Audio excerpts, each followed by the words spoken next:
as is very aptly reflected from the report of the Sachar Committee, which is duly documented and later on also supported by the Mishra Committee and so many other committees of Parliament, etc., that the Muslims are lagging behind everybody else, every other socio-religious community in India, even as compared to the scheduled castes. In different areas, particularly in the field of social, economic and educational status, they are lagging behind every other socio-religious community. And there are hundreds of problems and there are hundreds of solutions. But as you have asked me to focus on the core area, the problem lies in lack of participation of Muslims in the governance, because the Muslims are not a part of the government in proportion to their population. According to the census of 2011, there are 180 million Muslims in India, and according to the census of 2010, because in 2011 census we have not yet arrived at that stage, it's unripe, the population percentage of Muslims was 13.4. In 2001? In 2001, yeah. So if we apply the same population percentage to the expanded figure now, you feel that, you get to know that Muslims are either, in India, the Muslims are either largest in any country in the world or maybe the second largest. But still Muslims, so many Muslims, such big share of the Muslim population of the world, the government itself says, yes, we agree with such a committee report, they are lagging behind all other social religious communities. So if we have to pin down that what are the difficulties, I mean, what is the basic core issue? So the core issue is that we are not a part of the government. The governance is done without us in most of the cases. Like the main decision making regarding the policy formulation as well as the implementation of those policies is done by the civil service. And in the civil service, we are less than 2.5%. Alright? So, because we are less than 2.5%, so there are thousands of chains of governance. Like the chain in the secretariat begins from the section officer and goes up to the secretary. And after that, it goes to cabinet secretary and to PM, etc., or the minister in between. So in that whole chain, there are thousands of chains where there is no Muslim. I mean, Muslims do not figure in any calculations. And suppose Muslims are figuring in these calculations, there is a day when Muslims, according to their proportion, 13.4% itself as per government, if they start figuring in that proportion, the whole scene changes kaleidoscopically. It will undergo a kaleidoscopic change, because it will not make a change where there is a Muslim, but even when there is not a Muslim, even there will be a change, because the presence of Muslims will get galvanized in the whole governance system. So that is very, very important. Now, the presence of Muslims can be of two kinds, political and administrative. Politically, I feel that there is not much hope, because the system of governance, the constitutional system, the election system, etc., in our countries, where according to 13.4% in the lower house, that is the Lok Sabha, there are 542. So we should be 78 or 79 members there. But in the whole history of 64 years after independence, we have not reached even the halfway figure. So maximum halfway, you can say maybe 50, just touching 50% once in a while. Otherwise much less even that, sometimes at the level of 33% or something. And come what may, I don't think that because there is 22.5% reservation for scheduled castes. From the definition of scheduled castes, Muslims have been consciously excluded, even though it is against the constitutional provisions and that there will be no state discrimination on the basis of religion. Even then it's going on, but then that's a long story. So, and secondly, that to pick up particular constituencies which will be reserved for scheduled castes, that is the work of the executive, and there also the Sachar committee has given facts and figures that those constituencies where Muslims are in substantial numbers and scheduled castes are not in good numbers, they have been reserved for scheduled castes. And scheduled caste definition exclude Muslims. So it's a double jeopardy. So that is one thing, and then there are so many other factors also. The Muslim dominated constituencies have been divided and subdivided, etc. to lessen the impact of Muslims on the voting patterns. So it's a whole complicated situation, but then the fact remains that as far as electoral victory is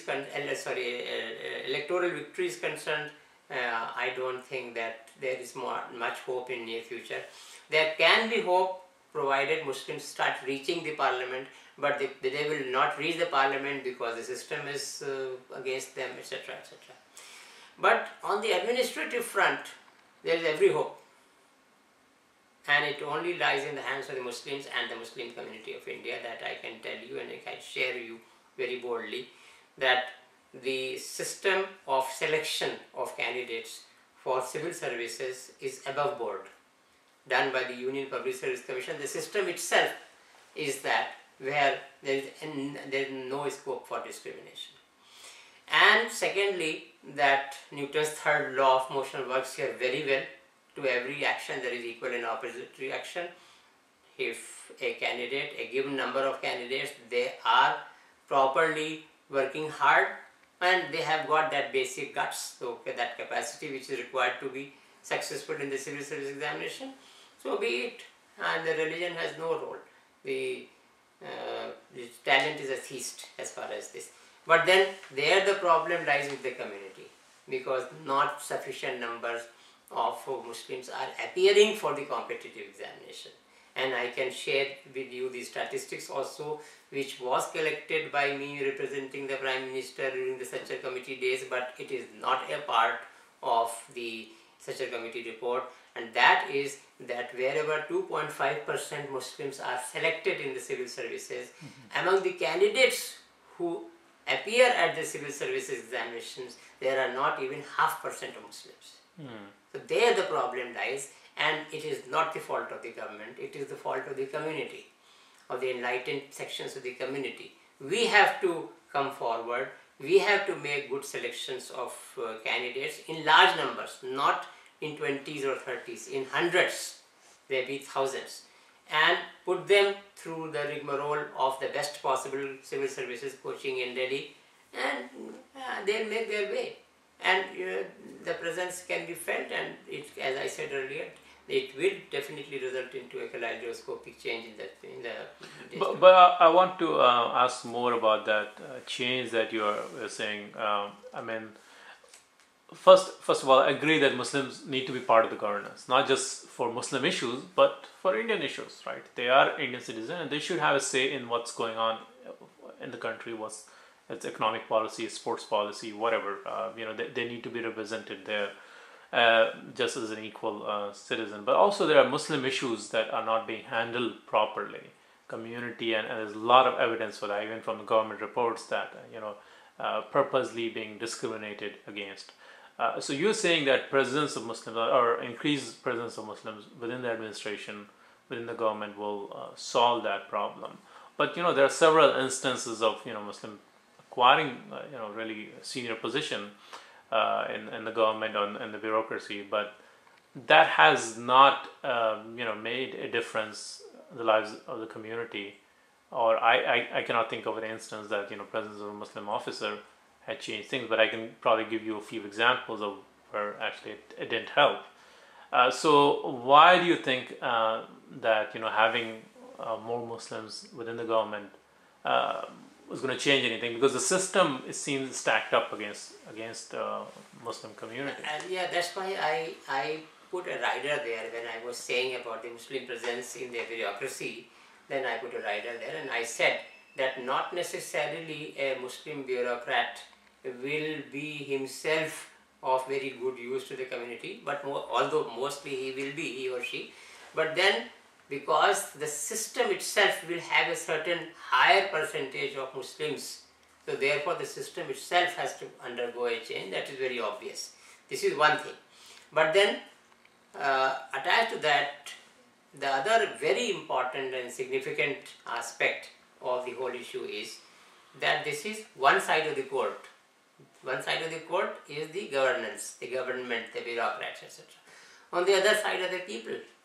And the people consist definitely of at least 13.4% of the Muslims, and which is one of the largest populations of the world. But actually the problem lies there also, that there are not many people among the Muslim community who wish to come out clearly, very obviously, loudly at the top of their voice to analyze the situation and to speak out on the side of truth, even though it displeases the government or somebody. That is also an issue. That, in fact, that is perhaps the major issue. So what is the reason? Do you think that that's also a sign of the status of the community? How they feel living in India. They don't feel secure, or mentally they're still in a state of fear, that they're not able to speak up what's on I their don't mind. think that there is any state of fear now. Okay. There is no. Maybe in the beginning, after independence, maybe in the first couple of decades, the situation could have been. I don't know. I was not conscious enough at that time, being too young. So, but then definitely there is none of this now. But then the other problem is that individual member of the community, he or she is more concerned about his or her personal aggrandizement in the country, so that keep on getting good positions, at least be on the side of the government in the perception of the government itself.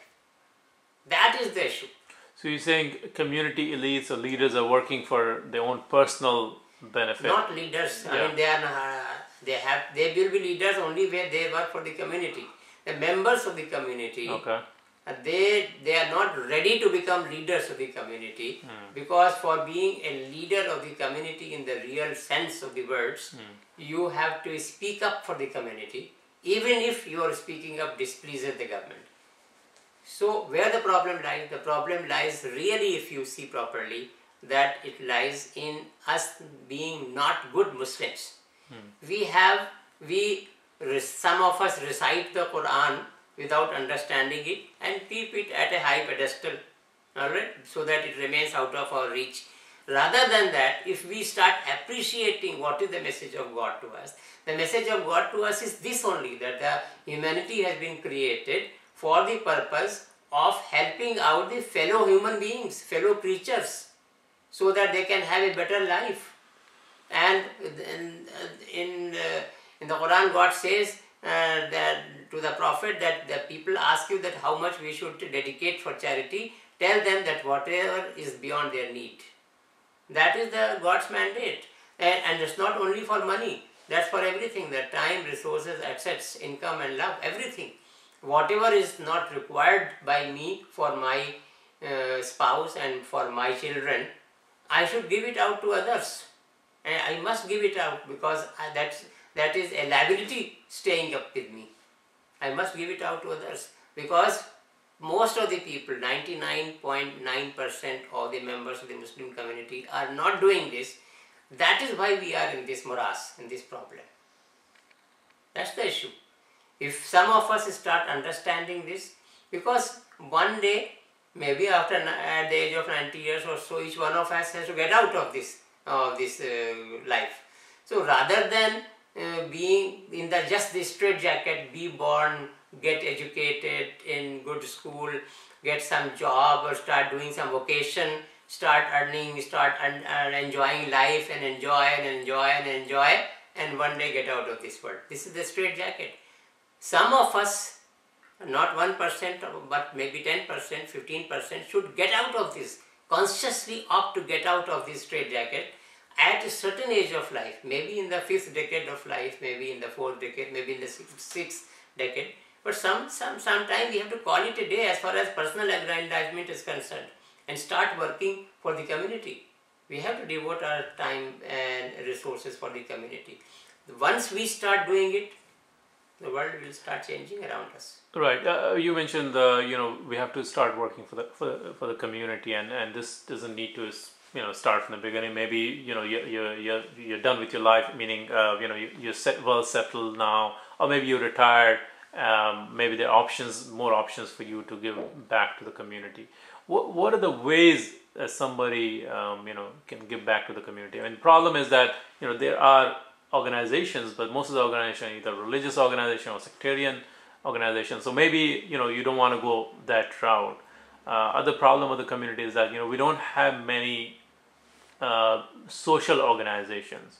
So can you suggest some ways that a single person, maybe anywhere in India, can do something at the community level? So maybe not thinking at the national level, but even at the community level. Can you suggest some ways that they can? That's why I was just now suggesting that the Quran is a living book, and just don't keep it at a high pedestal. Read it and understand it. It gives the solution. It says, the Quran where it starts, it says that you have to love your neighbors and you have to love your relatives.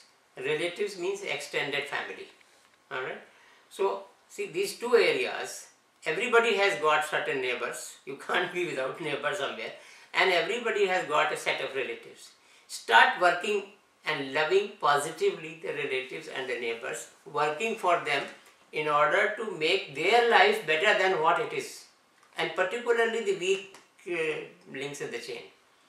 Whosoever are the weakest, maybe financially, maybe socially, in any educationally, in any respect, if you can start helping out the weaker members of the neighborhood, the weaker members of the extended family, you are ahead of the game. You have got your area of working, and slowly you can keep on extending that, expanding it. Everybody can start of it. As of today, as I am speaking, and if I am willing that I should start going after this interview, I can go and start working for my neighborhood and start working for my extended family. So there the world begins. And suppose there are 100,000 people who have started doing that, then the community starts changing. So the answer lies there within our basic mandate, which we are not able to appreciate. It's not necessary that there has to be an organization and I should join that organization. Every human being God has made is an institution by himself or herself. And God says, Allama Iqbal has said this thing, that everything lies here in your heart. And if you wish, you can construct your own mirror, it says. हर चीज यहाँ मौजूद है, everything is here. And every human being is equally capable. Everybody can do wonders. It's not that anybody is less blessed or etc. It's nothing like that. I mean, but the human capacity is there, and once God has said that I have put my soul into you, so it's God's attributes are already. Iqbal says that the heavens do not know that this body of clay and mud, whom it is hosting God. Because God has said this in the Holy Quran, that I have instilled a part of my soul into you, and you are my vice regent. So we have to raise ourselves to that level. Start delivering. So I mean, we talked about one of the resources of the community, which is a human resource. So obviously that's something that's in our control. I mean, we should do. But there are other two resources that I know you've been involved in developing and working on that area. One is Waqf, and the second resource that we have in the community is Zakat. So tell us, what type of, what is the, magnitude of this resource that we have that at our disposal, but actually not utilizing it properly. What are the reasons for that, and what can we do, to correct that? It's tremendous. Both these issues which you have raised have tremendous potential. I mean, they are sufficient, more than sufficient in themselves. Not only we can help the entire community in our country out of these resources, we can help others also with these resources. But they have to be properly utilized. Number one, you mentioned about the Waqf. So Waqf Sachar Committee for the first time has given the figures that there are 500,000 Waqf properties in India, and the total land that is available in these Waqf properties is 600,000 acres of land. And according to the estimation of the Sachar Committee, of course there were economists also there, and consultants have been appointed for this purpose. The total market value of these properties, Waqf properties, as in 2006 was $28 billion. 1,20,000 crores of Indian rupees, $28 billion. That was the value of the Waqf properties in 2006 November. And lo and behold, the net income of all these Waqf properties from the whole of India annually was only 163 crores of rupees, which is 0.13% of the total value of the land. This is obviously ridiculously low. So what is the issue? Why this problem? Why this scene? The Sachar Committee found out on the basis of researches and surveys, etc., that broadly there are two kinds of problem. One is bad law, the other is maladministration. To some extent they are interlinked also. So it suggested a whole lot of amendments to be made in the Indian Waqf Act of 1995. Later on, the Joint Parliamentary Committee of Waqfs, that also evaluated whatever Sachar Committee has said, and that did its own work also. It also went around the country for 1.5 years and met a whole lot of Waqf board people and mutawallis and anybody who had any stake in the Waqf matters or any interest therein. And based on that, number one, it endorsed whatever the Sachar Committee had said mostly, and number two, it further strengthened those recommendations. But when the Ministry of Minority Affairs of the Government of India came up with the Waqf Amendment Bill of 2010, then 20 recommendations, vital recommendations, which were given by the Sachar Committee and endorsed or given separately by the Joint Parliamentary Committee, they did not find place in the Waqf Bill. But then the Waqf Bill was passed in a huff. It was passed in the Lok Sabha. By the time it travelled to the Rajya Sabha, the community had, some sections of the community had woken up, All India Muslim Personal Law Board and other organizations, and at their behest, the bill was referred to a select committee of the Rajya Sabha, and before that it is lying. We, of course, in the Zakat Foundation of India, we did our own homework for about 200 hours, and we wrote a booklet of 50 pages, another booklet on Indian Waqf service, and we made these booklets available along with our letters to each member of the select committee, and starting from Sonia Gandhi, Prime Minister, and to everybody down below up to the members of parliament and officers, etc. So it became a topic of debate at the national level, and the National Commission for Minorities also invited us, that has come and make a presentation, PowerPoint presentation before us, which we did the other day. and the select committee chairman also has said that very soon we are going to invite you for that, and we have in any case already taken your recommendations on the annual. So let us see what's happening. But then this is one issue which, because you asked me, I mentioned to you that this was going by default, and hopefully we should be able to retrieve it. But then some of us had to activate ourselves. But then there are many areas where we are not activating ourselves, etc. Although even in the area of Waqf, it's not that it's the end of the story. Area of the Waqf is so huge and it's a big monolith that continuous interest has to be generated in the enlightened sections of the Muslim community, so that they have to positively contribute for ensuring that more and more Waqf properties are properly utilized for the welfare of the community, and it's a huge scope. Likewise, the other thing which you mentioned about zakat. So zakat is obviously 2.5%. It is a compulsory charity. 2.5% of your wealth and your annual savings. That itself, I don't know. It's anybody's estimate. It is thousands of crores of rupees every year. But then mostly it remains disorganized. That is the problem again with the community. While when in the times of the Prophet, peace be upon him, the zakat began its journey, it began its journey through an institutionalized way. It never began its journey in an individual fashion. It was never something between one individual and another individual or a beneficiary. It was always through an institutionalized fashion. It used to be a Baitul Mal. You will give your zakat in the Baitul Mal, and the Baitul Mal responsible people, they will decide how to spend it.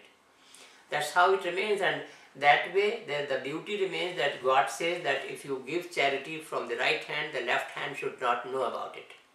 Okay? So in the organized collection and utilization of charity, that aspect is fully taken care of. That is an additional advantage.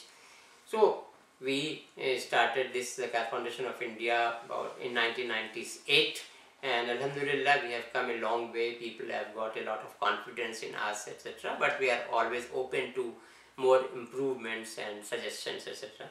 But then we have seen that a little organization, a little care by some concerned members of the community, it does wonders.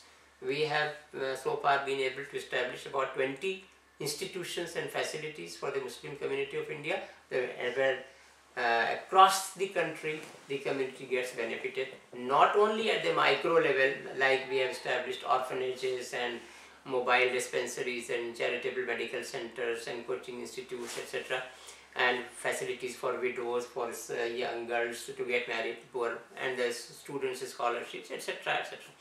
These are all I call as micro works, but the macro works also, M-A-C-R-O, macro, and that is the upbringing of the community on the one hand.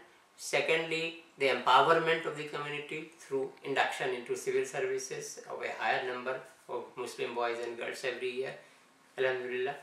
And thirdly is that we are also trying to create situations where the existing institutions of Islam are put to the use for which they were made, like the Friday sermon. In every human being's life, the Friday sermon begins at the age of 7 or 8 years and it ends at the age of 85, 90, 95 years. Every year 52 times, and as far as the Arabic portion is concerned, 99.9% of Indian Muslims do not know Arabic language. So we go to our grave without knowing that what was the message of God which was delivered to us so many times during the Friday sermons. So that needs to be translated in the local language, it has to be distributed, and secondly, that the speech which is delivered before the Arabic sermon, that speak also, the contents of that speech also needs to be monitored. There are books on that. So for that we have been doing that work in our own way in some measure or the other. But then we want to establish an institute of imams and khatibs so that there is a continuous flow of blocks of imams and khatibs from all over India. They get themselves registered online, and 2 days, 3 days of workshop where they are addressed by the religious people as well as by the intellectuals, other intellectuals also, to give them inputs. That way the level of the community can go up. So this is something that you already launched, or you're gonna start this? No, this work we have already begun. Yeah. Like we organize conferences, symposiums, get-togethers once in a while. Okay. We invite people, imams and khatibs, and get them addressed by learned people of religion and non-religion, but then we want to give it to the shape of an institution so that it remains self-propelling and it goes on even beyond our lives. So how many imams you have been able to reach out? And I think we have so far done about 4 or 5 such gatherings. Okay. And in each gathering there were between 50 to 100 imams.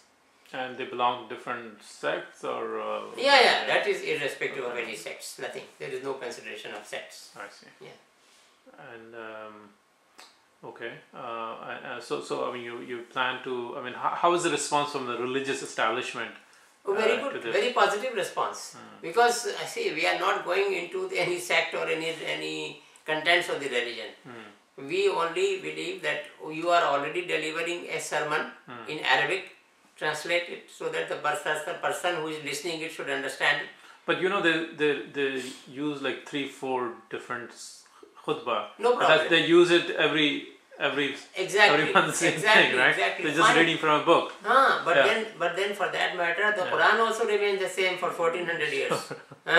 Same wordings, but the selections of the Quran which are used to end the Friday sermon. Some people have said, of course very learned people of the world have said, that even if instead of the whole Quran, only these lines would have been revealed to the Prophet, that would also have sufficed. But then we don't know what is that message, because we don't know Arabic. That is the issue. So what is the nature of the workshop, or what are the topics you're covering? So you mentioned about the translation. Yeah. They're going to translate the khutbah. What else are you teaching them? The Dean of Theology, Muslim Theology of Aligarh Muslim University, Dr. Saud Qasmi Sahab, he has written a book, Khutbat Jummah, and there are 52 weeks in a year, but he has written 58 khutbahs. Okay.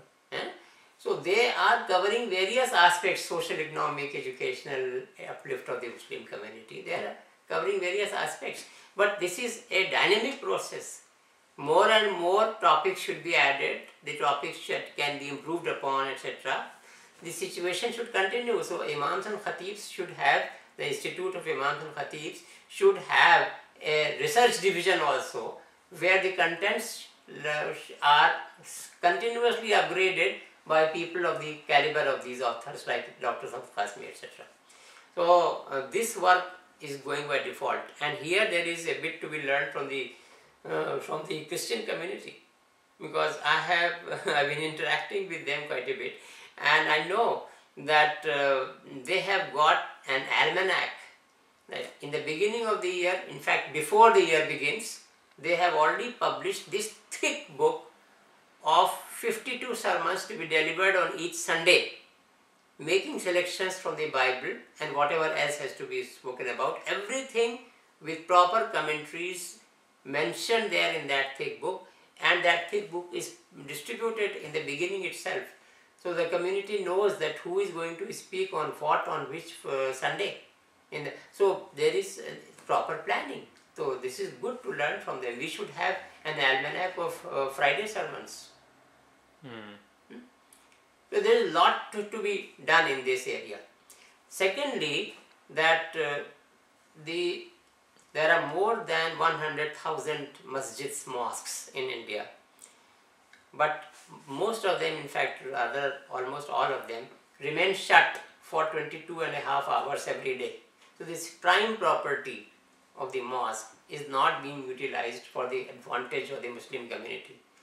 While the mosque, the original mosque with the Prophet ﷺ, he established in Medina for the first time, that was not only for performing namaz, that was for the total uplift of the community of different kinds.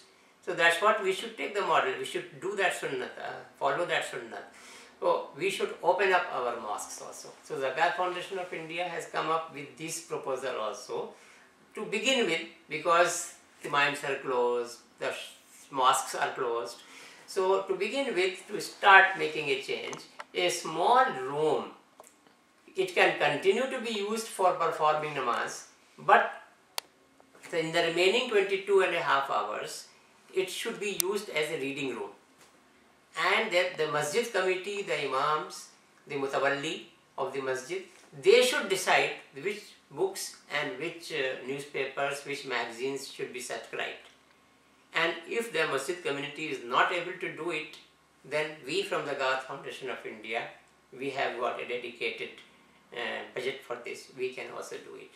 And secondly, that room has to be carpeted, so that we can sit on the ground, and there have to be cushions, and there have to be shelves over the top of the head, so that while performing namaz you do not get it.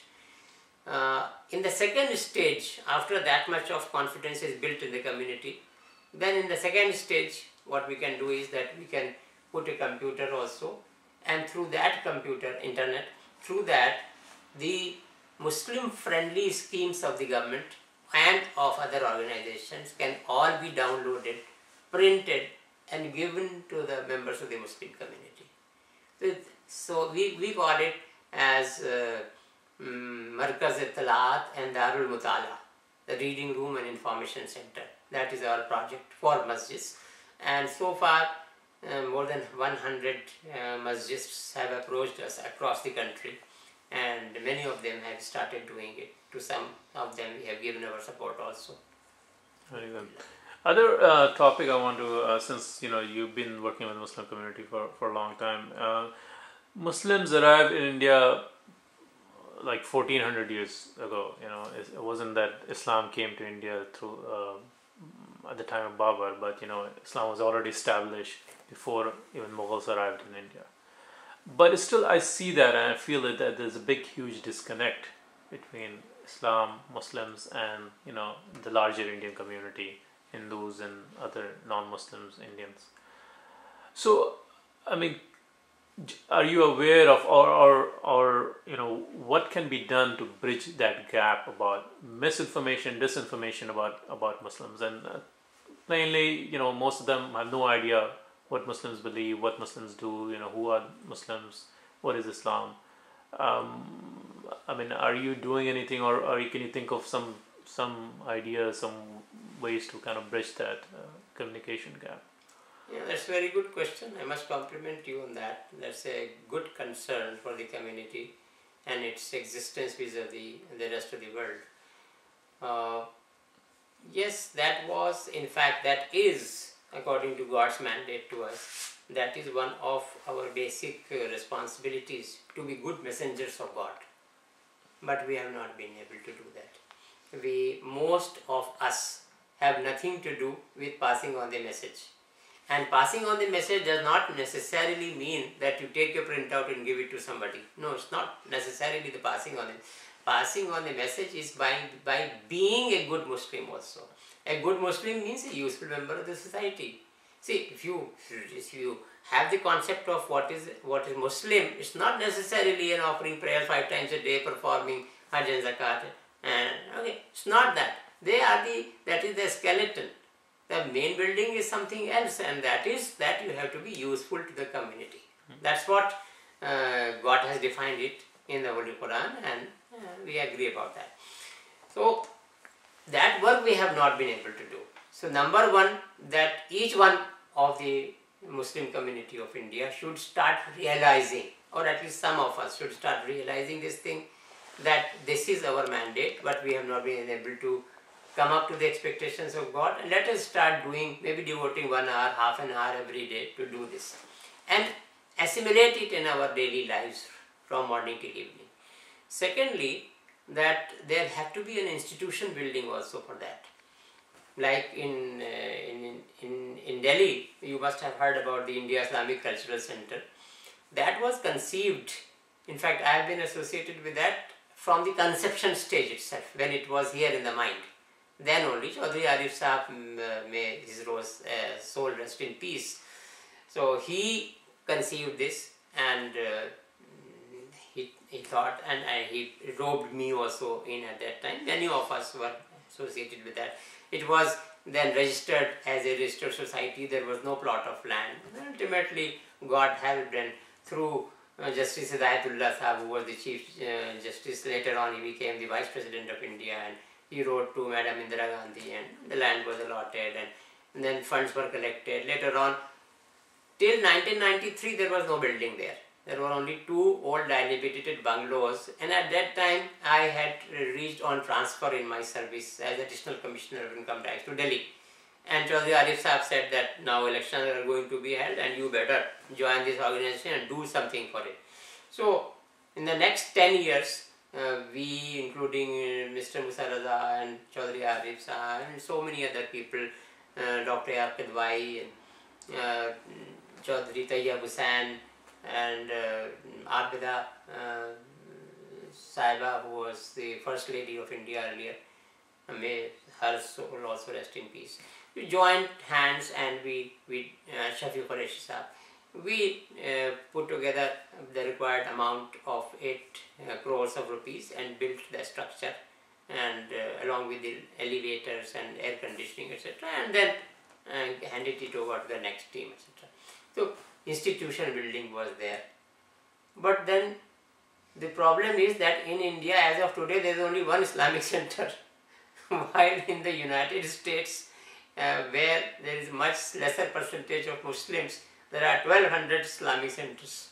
In fact, they treat most of their major mosques as a center, Islamic center, and they don't perform only namaz there, but do a lot of community welfare activities. And also what you are mentioning, that getting others know, the non-Muslims are invited there in various programs, and in Islamic Center in Delhi also non-Muslims are invited for various programs. So this is an institution building through which others may be told occasionally that this is what Islam. Although there is much to be desired, and we should have more focused programs for this particular work only. But then number one, we have to do it individually, and secondly, that we have to create more organizations, more institutions like Islamic Center in India, and that should be able to do the work which you are asking for. Okay, so I mean, you're doing a lot of work. I mean, you were in the government services, but you left, and then you're still involved in community issues. But I want to know a little bit more about your background, your childhood, and your days of growing up. So just if you can mention, where you're coming from, so you get a better understanding of the person. Okay, I belong to Eastern UP. The district is known as Bahraich, and my father, may his soul also rest in peace. He was an advocate in Bahraich. He's a lawyer, but he was a very successful lawyer. But more than a lawyer, he was one of the best Muslims I've ever met. He didn't have a beard, but then he had deep knowledge of Quran. And as I started growing and gaining consciousness, I saw him working in the field of building modern educational institutions for the Muslim community, and also in organizing charity and properly channelizing it for the uplift of the community. So that is there. That's what I got from there. How did he do that?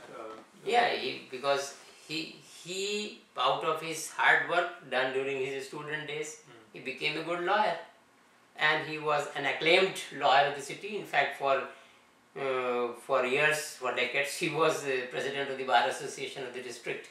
So he was a very respected and honored person, and he was just a manifestation of truth and hard work, and everybody knew about it, and no nonsense. क्या नाम था उनका? Sayyid Mahmood Hassan. Yeah. He is buried incidentally in Makkah. Mashallah. Yeah. And he performed Hajj in 1975, and like tonight he finished the Hajj. At night had a good sleep.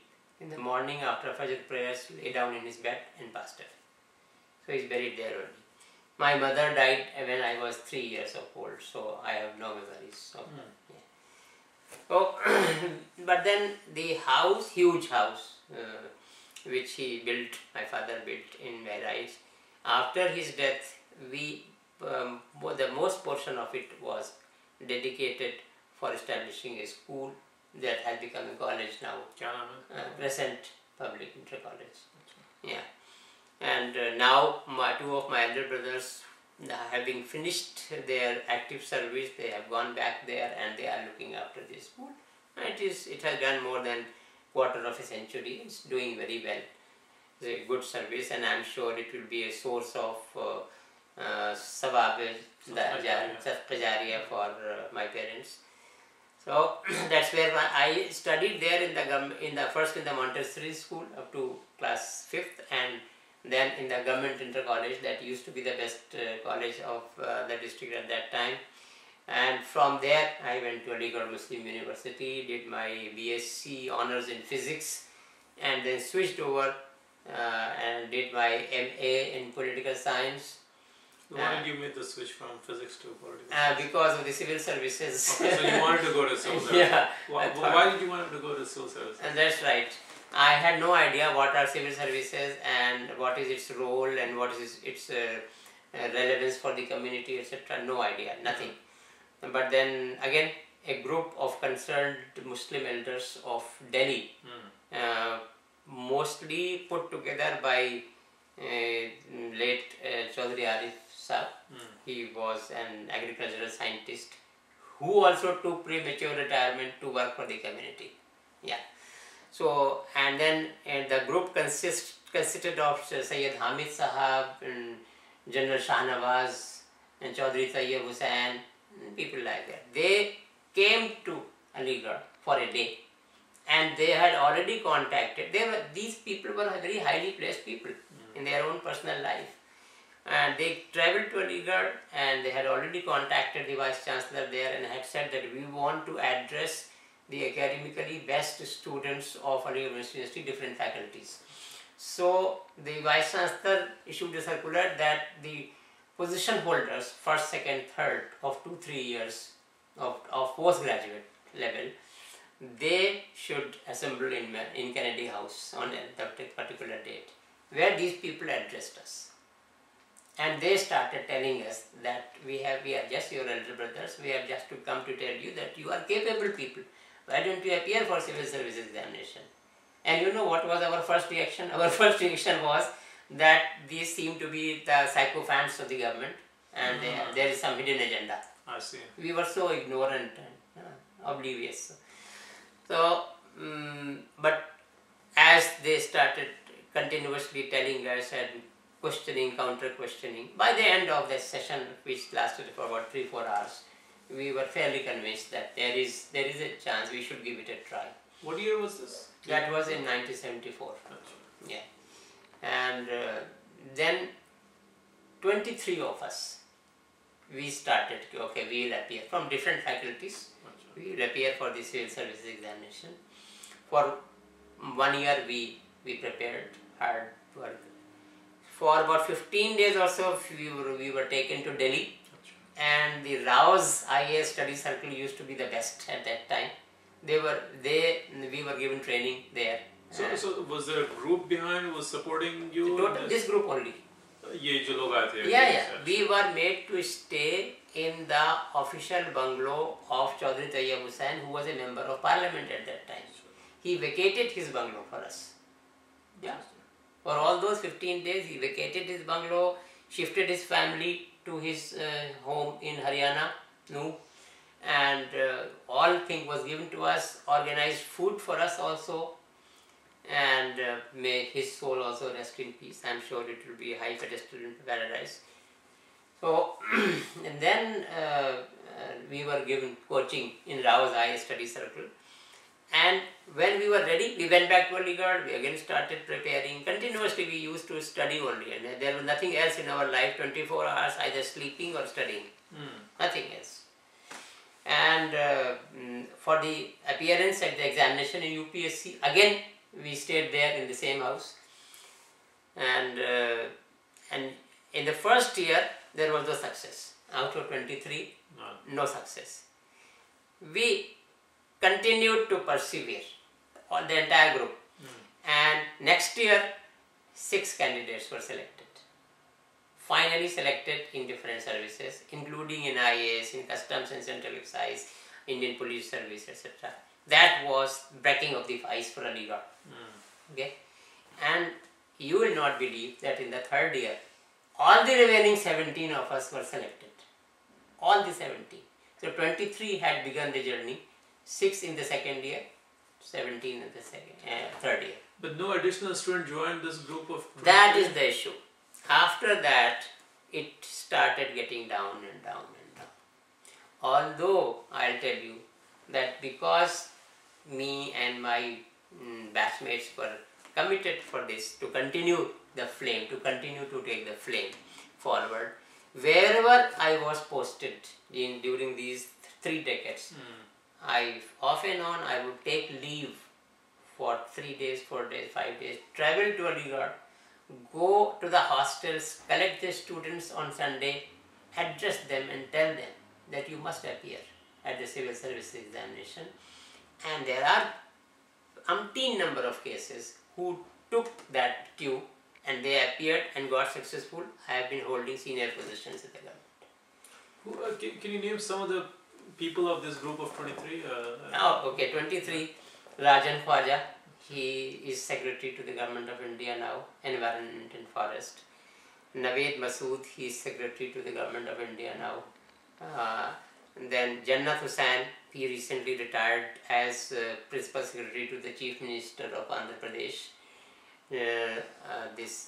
Akbar Khan, he is the Director General of Police of West Bengal. And there are so many other people. Tariq Wari, he retired as Chief Commissioner of Customs and Central Excise.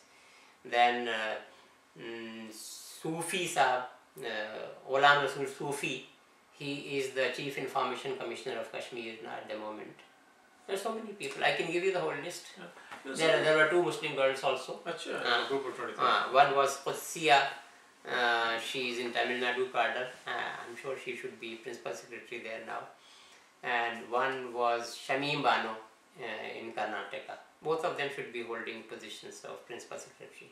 So why did it not, I mean, these group of that came from Delhi were not visiting Aligarh again, or what happened? Yeah, I think they didn't visit Aligarh next time. Yeah. And maybe that they would have thought that they have done their bit and now and we should do on our own. But most of us didn't do. Only some of us did that. But then we can always retrieve the situation. And at the moment also Aligarh has got that center. It was established then only. It is running even now. Yeah. Duly supported by the central government financially. Right. But the issue is that even in Jamia Millia Islamia that issue is there, and I have been speaking to the vice chancellors of both the universities, but somehow God has not ordained the effect in that advice so far, that there has to be coaching done by professional people. The professors of the university, I salute them, they are very good professors, but every person who is a good professor cannot necessarily be a good coach for the civil services examination. That is the issue. There are professionally run institutes in Delhi whose percentage of success is very high. I'll tell you, you'll be perhaps astonished to know that the general success rate for civil services, individual success rate, is 0.001%. 400 boys and girls selected out of 400,000. So it's 0.001. You can make it 0.002 or 9, or you can make it 0.01. So it's very bad. I mean, 1 out of 1000 or 1 out of 500 or something, not more than that. But the success rate of these professionally high institutes lies around 30%, 40%, etc. So make use of that. But they charge a lot of money, so. Of course, they charge a lot of money, but that's worth more than it appears to be. I want to go back to your story. So you joined civil services inspired by these eminent personalities. So do you think you had a mission to do something when you were in the services, or what were you thinking? No, frankly speaking, I didn't have any defined mission in the beginning when I joined the services, except that whatever I saw my father doing, of course, that was my ideal, and I had this, that I should do something for the community also, this continuous soft corner for the community, because it's lagging behind as compared to many others, as has been duly documented later on by the Structure Committee and other reports. But then in the beginning I didn't have a very well defined mission, but then as I kept on growing in the active service, then I started realizing, maybe I think by mid-90s I had started realizing that I am not cut out only for working for 8 hours for the government. I have the remaining 8 hours when I don't sleep. So that I should start giving to the community.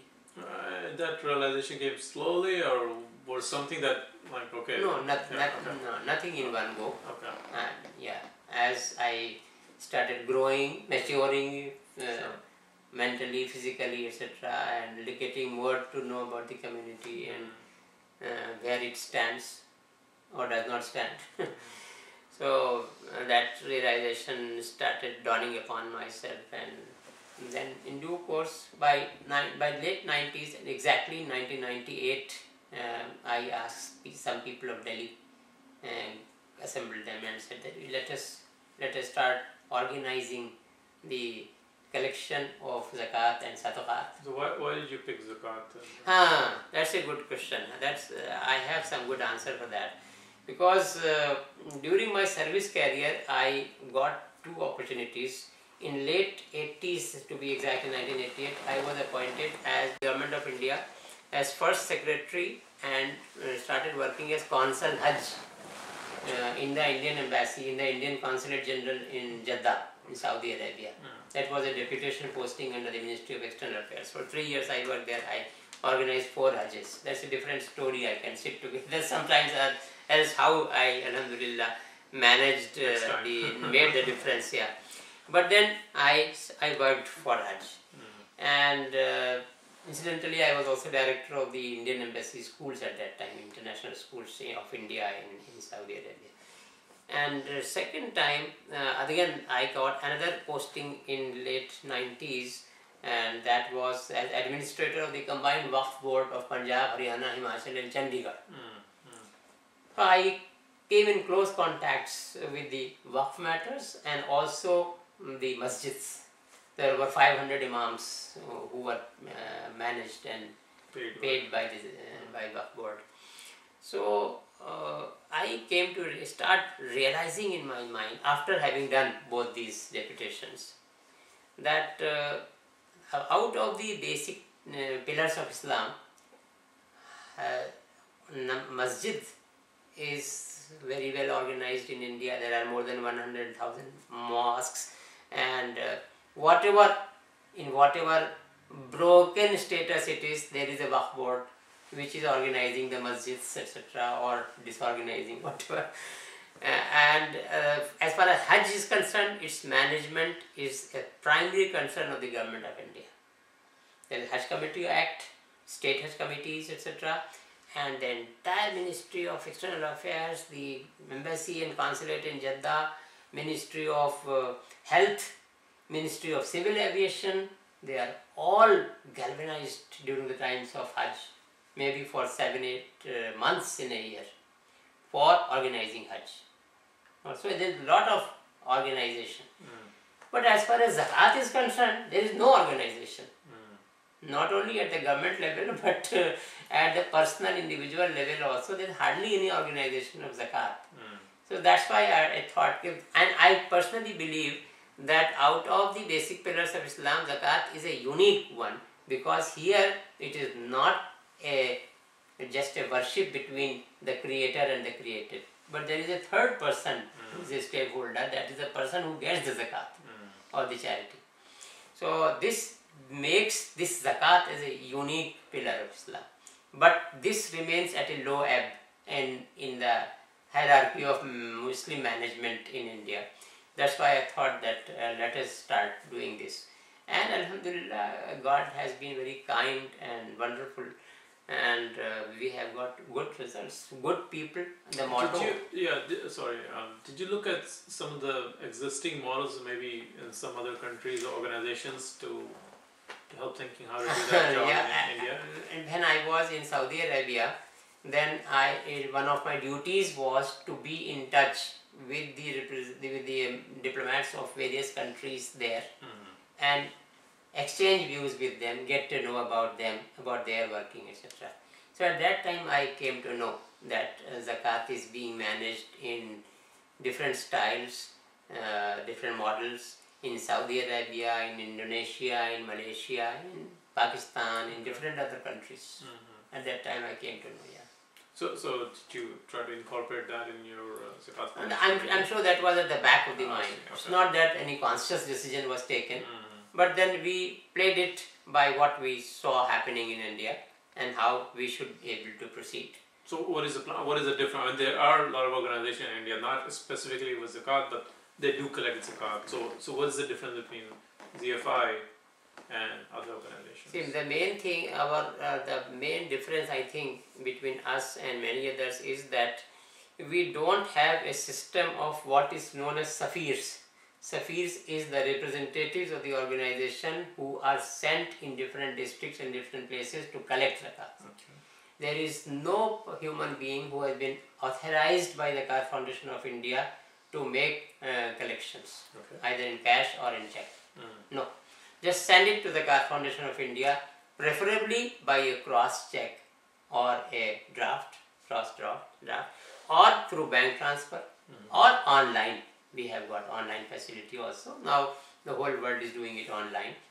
So most of our zakat comes online through drafts, etc., through checks only.